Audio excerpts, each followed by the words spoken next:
So, what did you learn? What could you learn from that? Light is faster. Yeah, light is much faster than sound. And what else? The first time, was the time short or long? It was just 1 second. The second time it was 3 seconds. So what do we know? The distance. Distance is increasing. The time is going. The storm is going away. So we can know that the speed of sound is kind of slow compared to the speed of light, right? And so this has been a problem.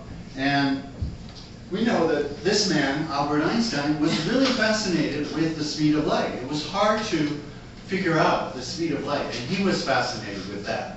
Now, he was a man who got his degree in teaching. He couldn't find a job. Sound familiar? And then he got his PhD in physics. He couldn't find a job in his field. So what did he do? He got a job in the patent office. He was so smart. He finished his work really fast, and he had time to think about what he was really interested in, which was physics. And he lived in Bern, Switzerland. Now, at that time, trains were kind of a new thing. Imagine the internet being new. At that time, for the first time, all the cities of Europe were connected by trains. And there was a famous clock in Bern. It's still famous. It's still there. And people came from all over Europe to see it. And Einstein saw these things every day when he went to work, the trains and the clock. And a generation before him, a man named Maxwell, had proved mathematically that electricity and magnetism were the same thing. And also, as a part of this, he proved that nothing can go faster than the speed of light. That's included in here. Nothing can travel faster than the speed of light. Repeat, please. Nothing can travel faster than the speed of light. One more time. Nothing can travel faster than the speed of light. Jason, let's hear it. Nothing can travel faster than the speed of light. Can a baseball go faster than the speed of light? I hope so. Okay. Now, but there was a problem, and Einstein saw this right away. Because imagine that there's a train that's going the speed of light. I mean, this is the speed of light. But imagine a train that's going really fast. It can't go that fast. But somebody on the train can measure the light. If they could, they would get the speed of light, right? But what about this guy standing on the side? The train's moving, and light, he would measure that the light would be going faster than the speed of light. It would be 300,300 kilometers per second. Well, what do we know?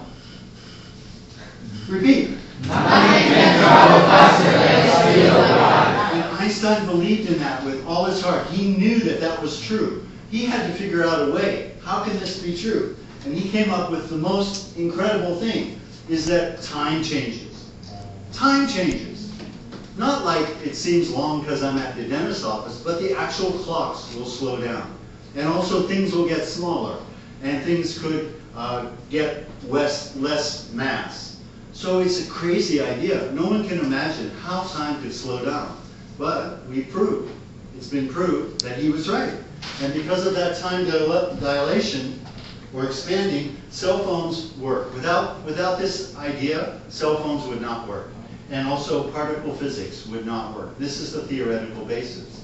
Because he believed that nothing can go faster. And there was another problem with gravity. Imagine this is the Earth, and this is the sun in the middle, and the Earth is going around the sun. And Einstein thought, what would happen if suddenly the sun disappeared? What would happen if I cut this string?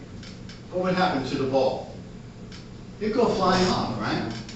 But that would mean that the information from the sun went to the Earth in an instant.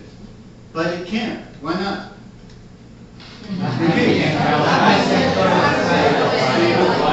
And he believed in that with all his heart, so he had to find a solution to that.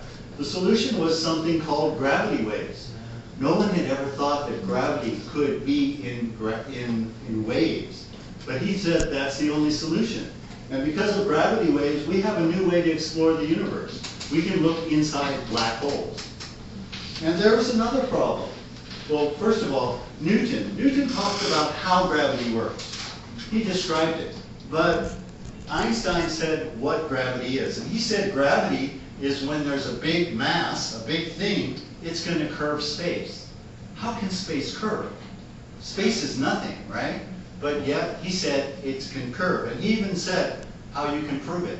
And he said, wait for an eclipse, and when there's an eclipse, there will be a star behind the sun, and you'll be able to see the star, because that light is going to be bent. So with this idea that space can curve, and by the way, they proved it. 3 years later, they took a picture of the eclipse, and that star was exactly where he said it would be. Because of that, we now know that space is not just space. Space can curve. And also, there's things popping out of space from nothing, antimatter and all kinds of things. Einstein showed us that the world is a lot more mysterious than we ever suspected. But there's another problem, which the scientists tell us that in the beginning of the universe, all the matter was in one place. And then it suddenly exploded, and within that 1 second, the universe was this big. Like 1,000,000 times faster than the speed of light. How could it happen? Because Einstein said nothing can travel faster than the speed of light. What's the answer? Nothing can travel faster than the speed of light. But think, nothing. Space can travel faster. Space can expand faster than the speed of light, and that was the trick. Yeah.